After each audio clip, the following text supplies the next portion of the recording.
Hello, G4 AP Stats. This will be your Friday planned lesson. I am trying to stay on syllabus, so if you're wondering which day is this, this would be the Friday lesson for March 20th.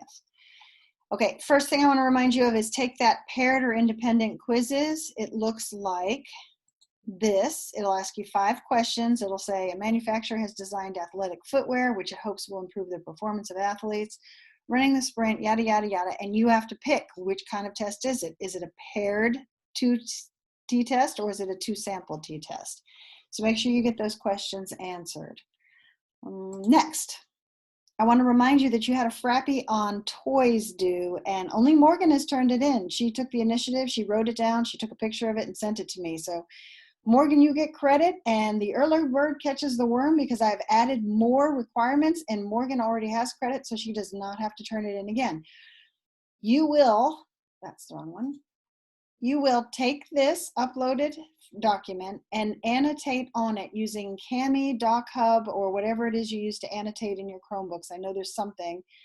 And then you will turn it back in. So I want your assumptions and conditions, either typed or handwritten. I want you to sketch the histogram for the differences, so you know you'll be finding the differences. Tell me what your t-test statistic was and the p-value, the associated p-value, and then make a final conclusion in context, and they gave you a 5% significance level. And then I want you to also build the confidence interval. You should have all this data in your calculator, so once you run the t-test and get the p-value, you should easily transfer all that over to the confidence interval. And I would like all of that. So that is your homework for last class when we first started chapter 25. And then we have another Frappy for this class that is homework, and that one is on generic drugs. So it's a paired t-test because they've got the name brand and the generic brand at a pharmacy.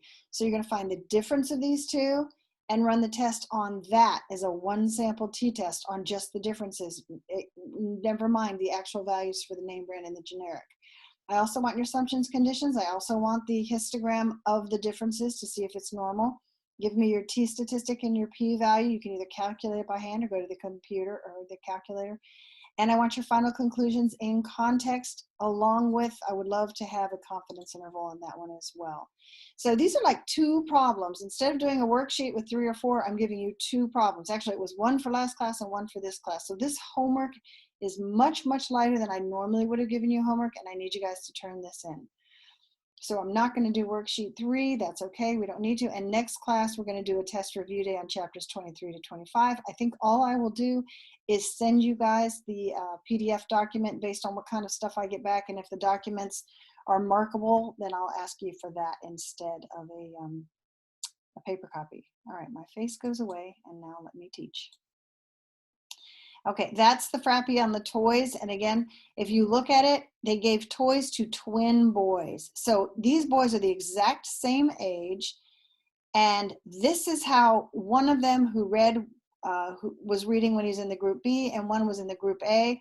And they had some of them play with toys and some of them not play with toys. And then they checked to see, did it increase their reading level?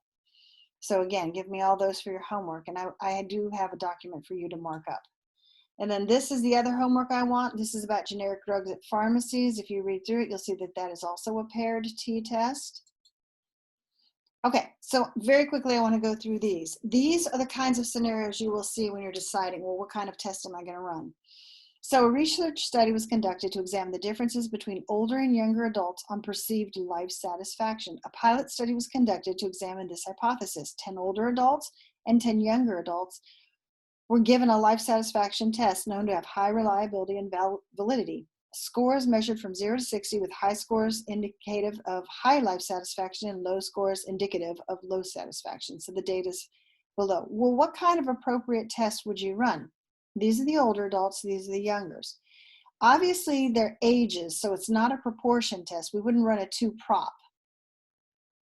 But if you ran a 2-sample t-test, that makes perfect sense because these adults are in no way related to these adults. Like this 45-year-old and this 34-year-old have no natural pairing. They're each individuals in their own groups, so we're going to run a 2-sample t-test to see if there's a difference in satisfaction.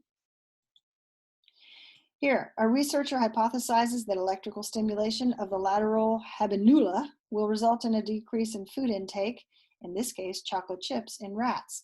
Rats undergo stereotaxic surgery, and an electrode is implanted in the right lateral habenula. Following a 10-day recovery period, rats, kept at 80% body weight, are tested for the number of chocolate chips consumed during a 10-minute period of time, both with and without the electrical stimulation. The testing conditions are counterbalanced. Compute the appropriate t-test. I think when they mean they're counterbalanced, like some of the rats will take one stimulation first and then no stimulation, and other rats will go the other way. I'm not sure if that's what they mean. So this is the same rat. This rat and this rat are the same rat. So that lends to a natural pairing. So that is definitely a paired t-test. So you'd find the difference between the two and simply run a test on that column only, not on these two. Yada, yada, yada. This has to do with sleep, REM deprivation, and they checked EEG, EMG, and EOG measures. So what they did is on alternate nights, subjects are randomly awakened at various times throughout the 4-hour sleep session. And the conditions are counterbalanced so that half of the subjects experience REM deprivation on the first night of testing and the other half don't. They experience it on the second night. So they took half of this group and said, okay, you'll get REM deprived, and then the other group will be control. And then on the second day, the control group got REM deprived first, and then the other group. So that's what they mean by counterbalance, just to kind of account for any differences in the nights themselves. So again, I believe this and this are the same person. One time they were deprived of sleep and one time they were given control conditions. So that lends itself to a paired t-test. All right, researchers want to examine the effect of perceived control on health complaints of geriatric patients in a long-term care facility. 30 patients are randomly selected to participate in the study. Half are given a plant to care for and half are given a plant, but the care is conducted by the staff. So the number of health complaints are recorded for each patient over the following 7 days and compute the appropriate t-test. So half of the people at this nursing facility were given plants and told, you care for them. And then the other half were given plants and said, no, that's okay. The staff will care for them. It's your plant, but we're doing the care. What do you think that one is? Is there a natural pairing between this person and this person's numbers? If you said no, you'd be right. It's a 2-sample t-test because there is no link between the people who were given plants and told to care for them and the people who were given plants but not told to care for them.